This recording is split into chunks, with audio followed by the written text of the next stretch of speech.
નમસ્તે વિદ્યાર્થી મિત્રો, શ્રી નિરાગ શૈક્ષણિક સંકુલની યુટ્યુબ ચેનલ પર આપનું સ્વાગત છે.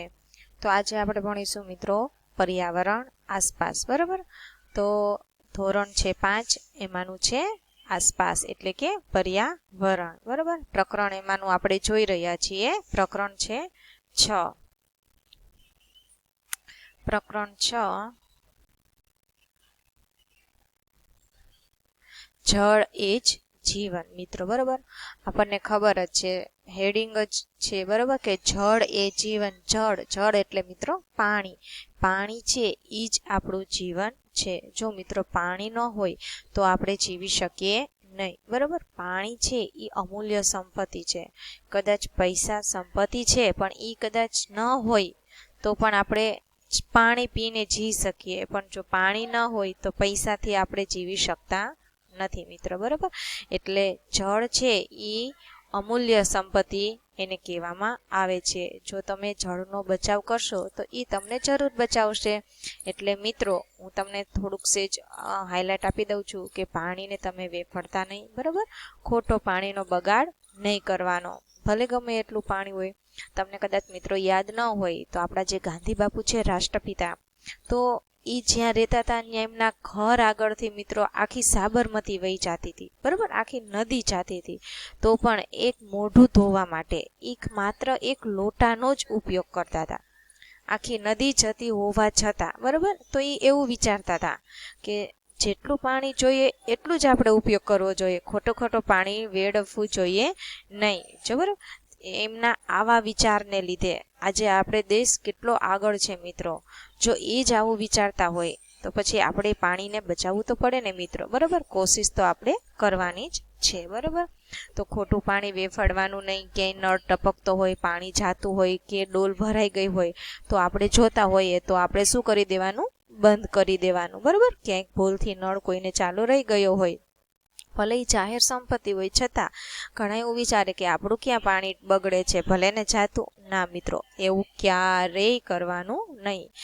આપણો દેશ છે એમાં બધું આપણું જ છે. બરાબર, એવી જ રીતે આપણે જીવવાનું છે તો જ આપણે આપણા દેશમાં આગળ વધીશું, આપણો દેશ પણ આગળ વધશે મિત્રો. ગાંધી બાપુએ કેમ આપણા દેશને આગળ વધાવ્યો, એમ આપણે પણ આપણા દેશને સમૃદ્ધ બનાવવાનો છે, આગળ વધાવવાનો છે. બરાબર, ઓકે, સારું, ચાલો આપણે હવે થોડુંક પ્રકરણ તરફ જઈએ.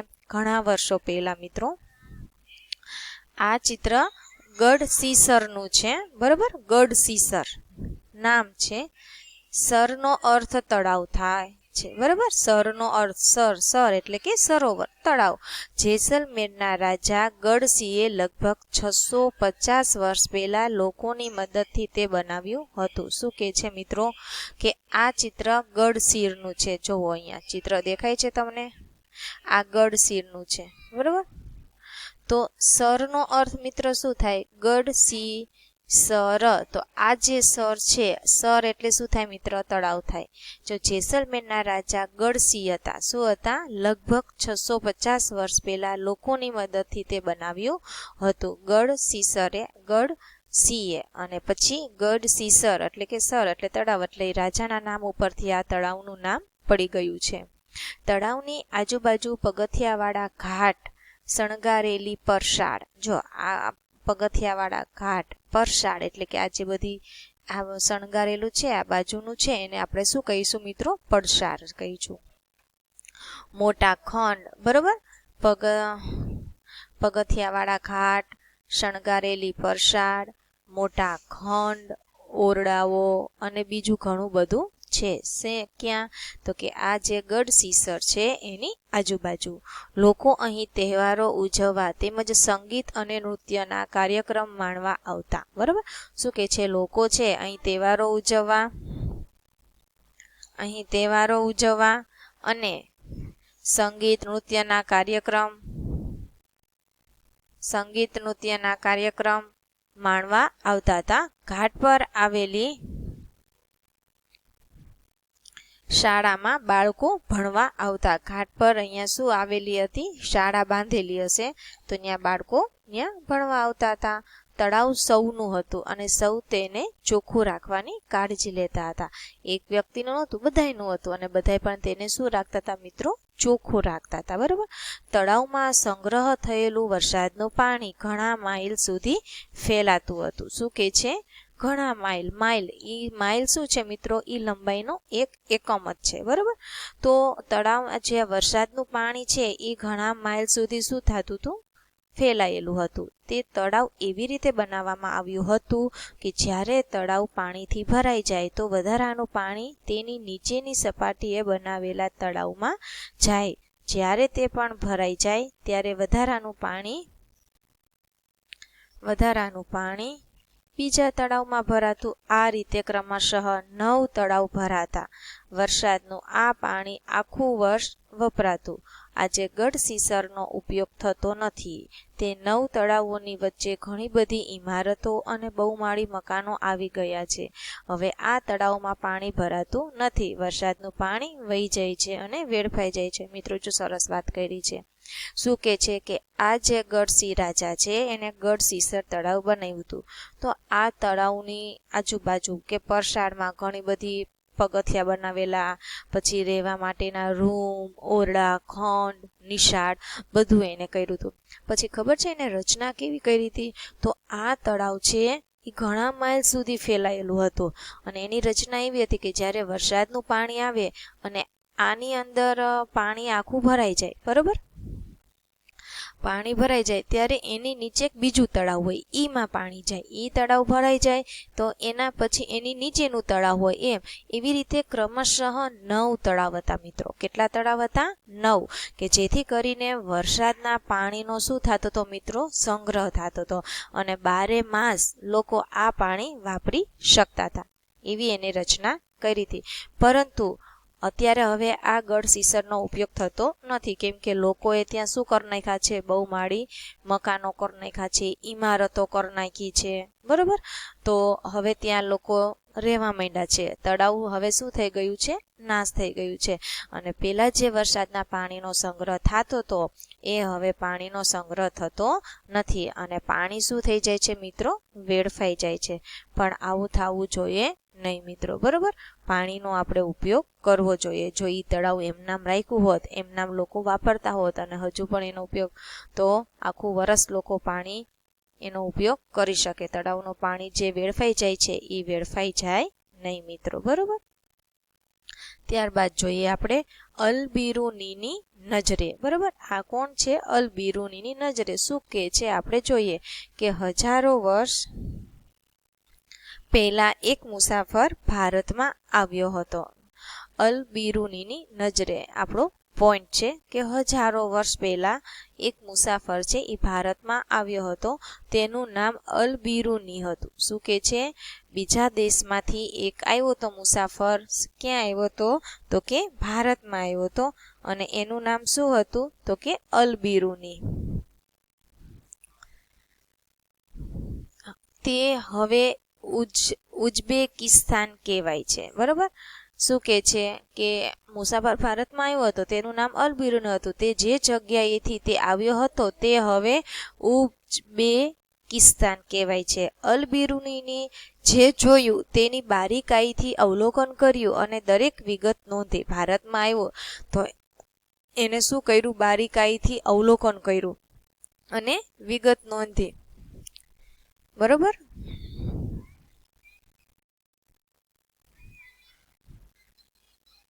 વિગત નોંધી. તેણે ખાસ એ વસ્તુઓની નોંધ કરી કે તેના પોતાના દેશ કરતાં અલગ હતી.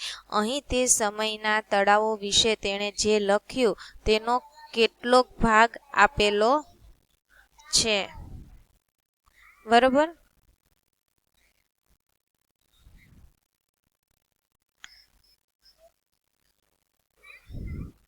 દરેક વિગતો નોંધી છે. તેણે ખાસ એ વસ્તુઓની નોંધ કરી કે જે પોતાના દેશ કરતાં અલગ હતી. અહીં તે સમયના તળાવો વિશે તેણે જે લખ્યું તેના કેટલાક ભાગ આપેલો છે. અત્યારના સમયનું નહીં મિત્રો, હજારો વર્ષ પહેલાના સમયનું આપણા દેશમાં જે તળાવો હતા એની વિશેની નોંધ કરેલી છે. અહીંના લોકો તળાવો બનાવવામાં કુશળ છે, બરોબર. અહીંના લોકો એટલે કોણ મિત્રો? ભારતના લોકો. મારા દેશના લોકો તેમને જોઈ આશ્ચર્ય પામશે. શું કહે છે કે અહીંના લોકો છે એ તળાવો બનાવવામાં કુશળ છે અને હું આ જે બધી નોંધ લઈ જાઉં છું, હું લખું છું, એ કહે છે કે મારા દેશના લોકો આ જોશે તો એ આશ્ચર્ય પામશે, નવાઈ પામશે. તેઓ મોટા પથ્થરોની થપ્પીઓ અને લોખંડના સળિયા જોડી તળાવની આજુબાજુ ચબૂતરા બનાવે છે. તેની વચ્ચે લાંબી દાદરની હાર ઉપરથી નીચે જાય છે. ઉપર જવાના અને નીચે આવવાના પગથિયાં જુદા જુદા છે. તેથી ત્યાં ભીડ ઓછી થાય છે. મિત્રો શું વાત કરી છે કે તેઓ મોટા પથ્થરોની થપ્પીઓ અને લોખંડના સળિયાઓ જોડી તળાવની આજુબાજુ ચબૂતરા બનાવે છે. તેની વચ્ચે લાંબી દાદરની હાર ઉપરથી નીચે જાય છે. ઉપર જવાના અને નીચે આવવાના પગથિયાં જુદા જુદા છે. તેથી ત્યાં ભીડ ઓછી થાય છે એવું લખ્યું છે. આજે જ્યારે આપણે ઇતિહાસ ભણીએ છીએ તો અલ બિરુનીએ લખેલી નોંધ પરથી તે દિવસો વિશે આપણે ઘણું શીખીએ છીએ. બરાબર. પછી છે કે અવલોકન કરવાનું અને શોધી કાઢવાનું છે. તમારી શાળાની આસપાસનો વિસ્તાર જુઓ. ત્યાં કોઈ ખેતર, પાકા રસ્તા, વાડીઓ, બરાબર, કે ગટરો વગેરે હોય શકે. તે વિસ્તાર ઢાળવાળો છે, પથરાળ છે કે સપાટ છે એ વિચારવાનું છે. બરાબર. વિચારો ત્યાં વરસાદ આવે તો શું થાય? વરસાદનું પાણી ક્યાં જશે? ગટરમાં, પાઇપલાઇનમાં કે ખાડાઓમાં? શું થોડું પાણી જમીનમાં પણ ઉતરે છે? તો કે હા મિત્રો. બરાબર. પાણી શું થઈ જાય? જમીનમાં ઉતરી જાય. પણ જો પથરાળવાળો હોય તો એમાં પાણી જમીનમાં ઉતરતું નથી, તો ત્યાં ખાડાને એવું ભરાઈ જાય છે.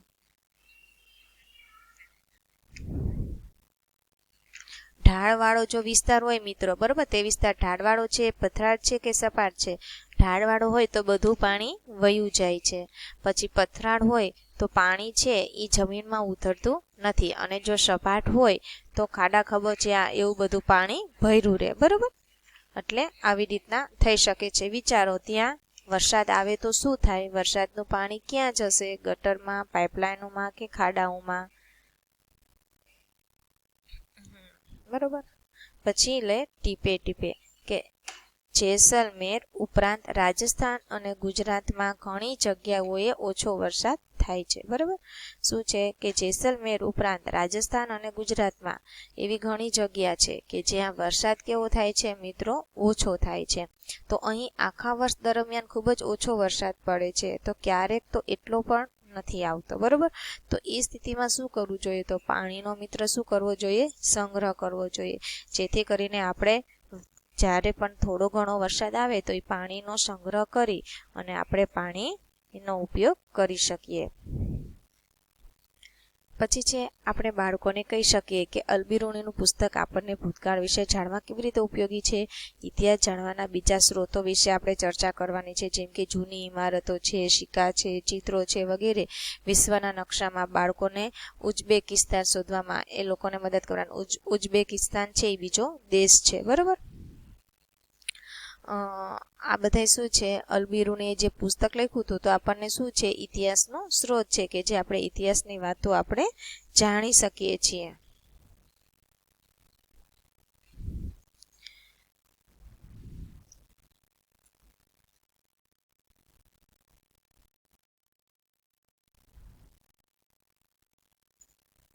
અહીંના નદીઓમાં આખું વર્ષ પાણી હોતું નથી. બરાબર. તેમ છતાં આ વિસ્તારના મોટા ભાગના ગામડાઓમાં પાણીની અછત નથી. લોકો જાણે છે કે પાણીનું દરેક ટીપું